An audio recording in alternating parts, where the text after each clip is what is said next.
Bonjour, voici comment s'inscrire et prendre un abonnement pour les journaux de bord électroniques de la compagnie VeriCatch. Je vais faire un exemple ici pour les crabiers de la zone 12. Donc, premièrement, nous devons aller sur le site de vericatch.com, soit sur Internet, c'est-à-dire soit sur une tablette, soit sur votre cellulaire, soit sur un ordinateur. Là. Donc, on va vraiment sur la page de vericatch.com. On va aller mettre ça en français, en haut à droite. Après, sous le nom VeriCatch, il y a 3 petites lignes. Ça nous apporte à un menu. Vous devez vous inscrire et créer un compte sur la plateforme. Donc, on va aller cliquer sur l'onglet bleu « Inscription au journal de bord électronique ». Ça nous amène sur une page d'inscription. Donc, je l'ai mis en français, là. Vous rentrez votre courriel, votre nom de famille et votre mot de passe que vous confirmez par la suite. Donc, ça prend un mot de passe avec 6 caractères. Vous devez accepter les conditions et ensuite, vous faites s'inscrire. Une fois cette étape-là complétée, quand vous cliquez sur s'inscrire, la plateforme va vous envoyer un courriel. Vous devez aller dans votre boîte de courriel et accepter l'inscription que vous venez de faire. Donc, vous allez cliquer sur l'inscription. Si vous ne voyez pas le courriel dans vos courriels, allez voir dans votre boîte indésirable. C'est peut-être là qu'il est. Là. Donc, moi, j'ai déjà un compte. C'est intuitif, là, tout de suite après là, que vous allez accepter le compte sur votre courriel. Il va vous apporter à connecter à votre compte. Là. Donc, moi, j'ai déjà un compte avec eux. Donc, je vais accéder à mon compte.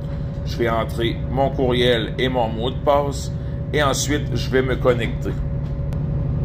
Une fois connecté, l'application va vous apporter, la plage web va vous apporter à une page d'abonnement à la pêche. Donc, ici, on va cliquer sur « Ajouter un journal de bord ». Moi, j'ai déjà des journaux de bord, là, mais vous, il n'y aura aucun journal de bord là. Donc, vous allez ajouter un journal de bord. C'est ici qu'on va aller acheter un journal de bord. Donc, pour le crabe, nous cliquons sur « Crabe, journal de bord ». Le niveau de service, c'est un niveau de base. Pour les pêcheurs, ça fonctionne, il n'y a aucun problème. Les niveaux supérieurs sont pour de l'aide un peu plus poussée, là. Mais pour les pêcheurs, le moyen, là, c'est la base, c'est 60 $, ça fonctionne très bien. Il n'y a pas d'affiliation. Et une fois que vous avez fait ça, vous faites commencer l'abonnement qui est un peu plus bas. Ça va vous emmener au renseignement de carte de crédit. Donc, comme moi je dis, j'ai déjà les journaux de bord, là, je ne cliquerai pas là, mais vous commencez l'abonnement et vous allez entrer toutes vos informations de carte de crédit. C'est à ce moment-là que vous allez payer et recevoir votre facture par email. Donc, une fois l'abonnement payé, la page web va vous apporter à la configuration de votre pêche. La configuration de la pêche, nous avons 4 onglets à remplir. Bon, celle de mon navire là, est déjà remplie. J'ai un catch et un rond bleu. Là. Les autres onglets n'ont pas été remplis, donc j'ai un rond gris. Donc, je dois remplir ces onglets-là. Sur la clé JBE et le NIP, je vais aller cliquer sur « Modifier ». Ça m'apporte à mon identification. C'est votre NIP de pêcheur que vous utilisez ici. Donc, qui ressemble à votre date de fête, là. Ou sinon, si c'est un permis de compagnie, c'est le NIP de la compagnie qui est sur votre permis qui doit être entré ici. La clé JBE est une clé donnée par le MPO. J'ai un lien juste ici en bas là, sur la plateforme. Là. Il nous offre déjà le lien. Vous pouvez cliquer là-dessus. Ça va vous apporter sur le site d'émission de permis et le site va vous donner une clé, là, vous allez faire les étapes qu'il vous demande, là, mais ça va vous donner un genre de séquence de lettres et de chiffres que vous entrez ici. C'est une longue séquence là, de 18 ou 19 caractères. Là. Donc, soit vous prenez une photo, là, ou vous la copiez-collez là, pour être sûr de ne pas faire d'erreur.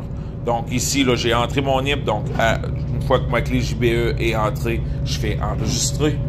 Donc, vous voyez ce qui s'est passé. C'est apparu un petit catch bleu, donc c'est réglé pour cet onglet-là. Le suivant, c'est mon profil. Moi, j'ai fait exprès tout à l'heure, j'ai seulement enlevé mon prénom, là, mais ici, vous devez entrer votre courriel, votre prénom, votre nom de famille, téléphone, la langue, et ce qui est important aussi, c'est le fuseau horaire.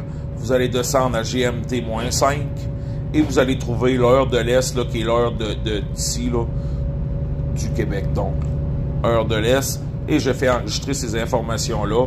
Mon profil est maintenant complété. Le troisième onglet, c'est mon permis puis mes préférences. Donc, je clique sur « Modifier » ici aussi.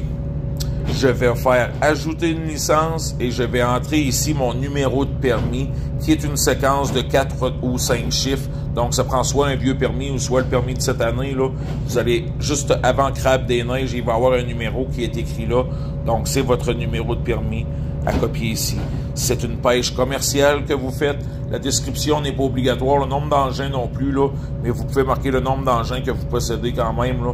Il va vous le, quand vous allez aller dans l'application, le chiffre va devenir automatique. Donc, vous pouvez rentrer, mais c'est pas quand même pas obligatoire.